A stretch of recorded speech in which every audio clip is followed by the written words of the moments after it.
చేసి నాకు తెలియదు గుర్తులేదు ఏం చేశానో మర్చిపోయా అని అంటున్నారు.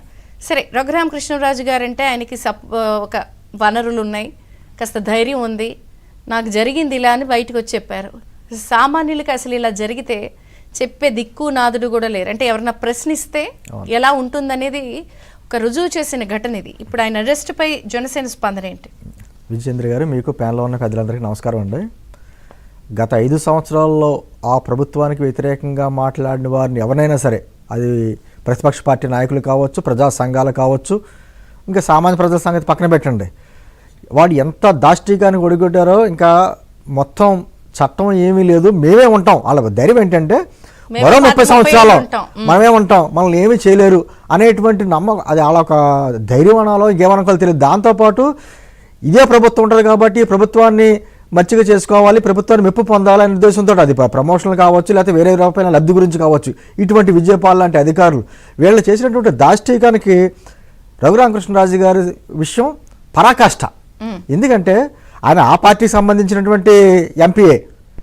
అటువంటి వ్యక్తి ప్రభుత్వాన్ని ప్రశ్నించారని చెప్పి అతన్ని తీసుకెళ్లి కస్టోడియల్ టార్చర్లో ఎంత దారుణంగా హింసించారో అన్నది మనం గత కొద్ది కాలంగా మనం వింటూనే ఉన్నాం.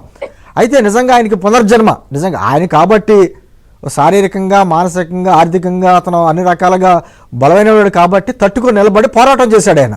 మీరు అన్నట్టు సామాన్య పరిస్థితి ఏంటి? కానీ విజయచంద్ర గారు, చట్టానికి ఎవరైనా సరే ఖచ్చితంగా ఏ రోజులో సమాధానం చెప్పవలసిందే, దొరకవలసిందే. ఈ పాపాలు ఎప్పుడైతే బద్దలైనయో, ఈ విజయపాల్ కావచ్చు, ఏ పాల కానీ ఎవరైనా కానీ జైలు పాలు కావాల్సిందే. కాకపోతే విజయచంద్ర గారు నిన్న ఎంత అద్భుతంగా ఉంటాయంటే, రాజ్యాంగం 75 సంవత్సరాలు మనం వజ్రోత్సవాలు చేసుకుంటున్నాం కదా, జగన్మోహన్ రెడ్డి గారు ఒక ట్వీట్ పెట్టారు. ఆ ట్వీట్లో ఆయన పెట్టింది ఏంటంటే, ప్రజాస్వామ్యం ప్రబలంగా ఉండడమే కాదు, ఉన్నట్టుగా కూడా కనిపించాలి. ఎంత అద్భుతంగా ఉందని చూసారు వాక్యం. ఆయన కనిపించలేదు, అది ప్రజాస్వామ్యం కనిపించాలట.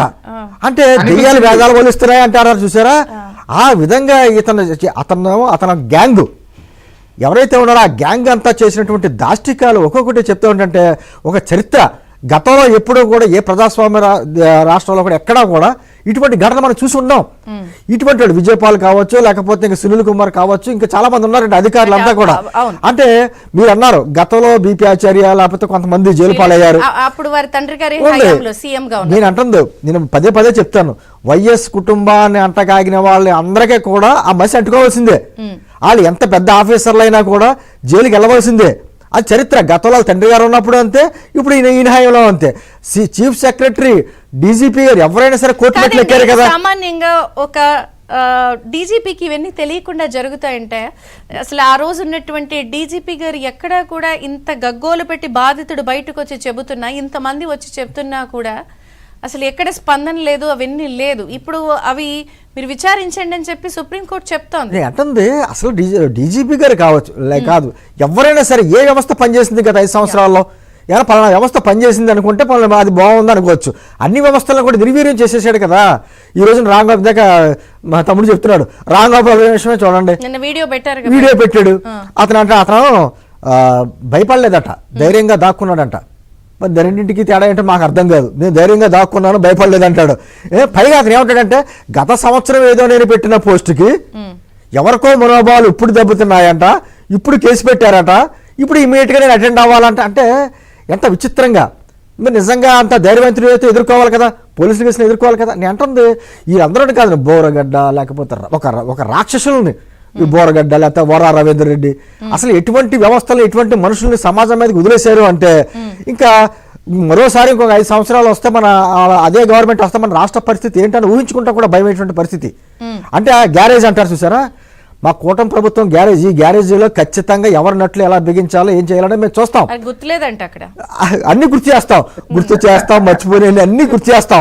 అది గుర్తులేదు, మర్చిపోయా. పాపం అదృశ్య సినిమాలో డైలాగులు అన్ని చెప్తున్నారు, కానీ అన్ని అదృశ్యంగా చెప్తారు ఖచ్చితంగా. నేను అంటుంది అదే జగన్ ప్రభుత్వం అన్నటువంటి ఆ గ్యారేజీ.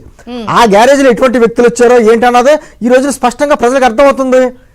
ఈ రోజు రఘురామకృష్ణరాజు గారు నిజంగా ధైర్యంగా ఎదుర్కొని, ఆ కేసు ఎదుర్కొని అలా నిలబడి పోరాట ఎదురుగా అతను నిలబడ్డాడు కాబట్టి అతను సరిపోయింది. కానీ లేకపోతే ఇంకొక మనిషి అతను శారీరకంగా కానీ మానసికంగా కానీ ఆర్థికంగా కానీ బలం లేని వ్యక్తి అయితే ఆ రోజుతో అతను చరిత్ర అయిపోయినట్టే, దెబ్బకో మూడో దెబ్బకో పడిపోవడం. చనిపోవాల్సిందే. అతను అన్ని రకాలుగా బలవంతుడు కాబట్టి ఆగాడు. నేను అంటుంది అటువంటి వ్యక్తిని అసలు కనీసం అతను మా ఎంపీ, మా నరసాపురం ఎంపీ, మా నియోజకవర్గంలో ఉండేటప్పుడు అతన్ని కనీసం నియోజకవర్గానికి కూడా రానివ్వకుండా, ఆ నియోజకవర్గ కార్యక్రమాలకు ఏమి అటెండ్ అవనివ్వకుండా రాష్ట్రంలో అడుగు పెడితే ఇమీడియట్ గా అరెస్ట్ చేస్తామని చెప్పేసి అని హైదరాబాద్ లో ఇంట్లోకి వచ్చిన ఆయన ఇంటికి వచ్చినా కూడా ఇమీడియట్ గా మళ్ళీ వెళ్ళిపోవాలి. అటువంటి పరిస్థితులు క్రియేట్ చేసి ఆయన్ని దాడి చేశారు అంటే అసలు నిజంగా మీరు అంటున్నారు రాజ్యాంగం విలువలు ప్రజాస్వామ్యం అవన్నీ ఎక్కడున్నాయండి? అదే ట్వీట్, అద్భుతమైన ట్వీట్ పెట్టారు. స్వేచ్ఛ సమానత్వానికి మన రాజ్యాంగం హామీ ఇచ్చింది, అవన్నీ కాపాడాలి అని అద్భుతమైన ట్వీట్ పెడతా వాళ్ళ సోషల్ మీడియా వారియర్స్ వాళ్ళు కాపాడుకుంటారు. వీళ్ళందరూ సోషల్ మీడియా వారియర్స్ మాట. ఎవరండి ఈ బోరుగడ్డి వాళ్ళు, వర రవీందర్ రెడ్డి, లేకపోతే ఇటువంటి వాళ్ళు అందరూ కూడా సోషల్ మీడియా వారియర్స్ అట. ఇప్పుడు మరి ఈ విచారణలో అసలు ఎవరు ఆదేశాలతో చేశారు, అసలు ఎందుకు ఇలా హింసించారు?